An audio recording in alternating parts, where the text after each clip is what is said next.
Hi, I'm John Lentz, Sydney State Senior Editor, and today we're talking about a new calendar from CUNY that celebrates the achievements, sacrifices, and triumphs of America's workers, the labor movement. And joining us today are three people from LaGuardia Community College, Richard Lieberman, a professor of urban history at CUNY and director of the LaGuardia and Wagner Archives, and his two colleagues, Stephen Weinstein and Adam Zellma. Thanks for being here today. Pleasure. Thank you. Pleasure. Now, this is a calendar you recently published earlier this month. It's the 12th one CUNY's done. And maybe you could just give me a little background. How did this project start and why labor this year? Well, the project actually started 30 years ago. I was doing calendars at LaGuardia Community College as an outreach program in terms of educating the public about history of New York. And this is our 12th calendar. 13 years ago, Senior Vice Chancellor Jay Hershenson asked me if I'd like to take this and go national with the message. And so I joined the Senior Vice Chancellor, and then we partnered with the New York Times and have produced, the past 12 calendars have been more of a national issue, where before that it was a New York City focus. Mm-hmm. And you said it's an educational resource. Is this largely for higher education, or is it intended for the broader public? What do you think? Well, both, actually. We distribute it throughout the City University of New York, and it is distributed throughout the entire United States, colleges through the New York Times in College Network. But it is useful for other schools as well. Could be high schools or even elementary schools. And we put it up online, so it's available to a larger audience electronically as well. And as you were compiling this and doing the research, was there anything that really surprised you about looking at the labor history of the U.S.?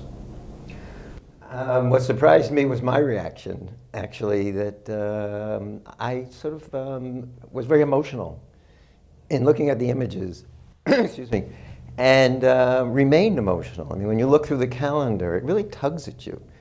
And I felt like, wow, I didn't realize that in doing a calendar on labor that this would really tug at my heartstrings.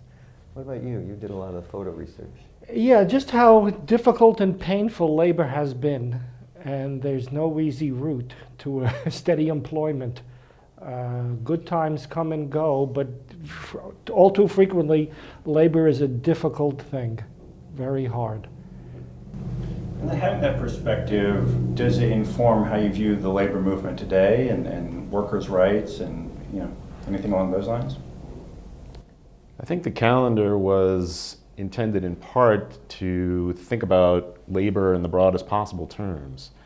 The labor movement, of course, is a component of the history of labor, but labor is what we all do. And my favorite month in the calendar is the final month, the finance month, because it really gets at the idea that labor and capital, the traditional dichotomy that we all think about, is not really true, because capital is created by people who are working. So they're laboring as well. And the idea that labor is something that everyone engages with is an important message of the calendar, I think. We have a copy of the calendar right here, and I want to ask your two colleagues as well what their favorite month is and why. You first, All right, I'll go the same first. one. All right, well, my favorite month, this happens in a team project. We each get to put our favorite month on our birthday. And so my favorite month is September, because that's my birthday. And it is a wonderful image of agriculture. It's just, I now look at it a lot.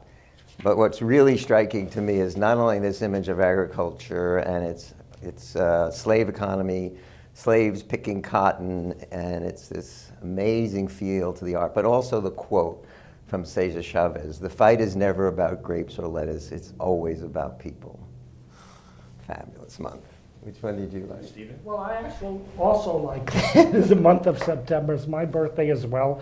But for now, I'll settle for textiles, since we try to follow the history of the textile world from the early 19th century, well, that's in the footnotes, let's say, but through the images in the early 20th century up to the present, it really hasn't changed all that much. What's left of the textile industry is still very difficult, low-paying work, unfortunately. And getting back to your question about what does this inform us about history of labor is, and picking up on textiles, is that women are still being ripped off. I mean, what we show here in the calendar, the exploitation of women throughout the last 200 years hasn't changed a bit. And it really does inform the present and should make us a bit angry. And for our viewers who would want to get a copy of this, what's the best way to do that?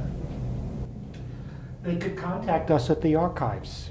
Either we could give a telephone number, 718-482-5065, or send an email to, I guess, to me, sweinstein@lagcc.cuny.edu, and we'll send them a calendar. Thank you, gentlemen. Thank you. Thank Thank you. you. very much.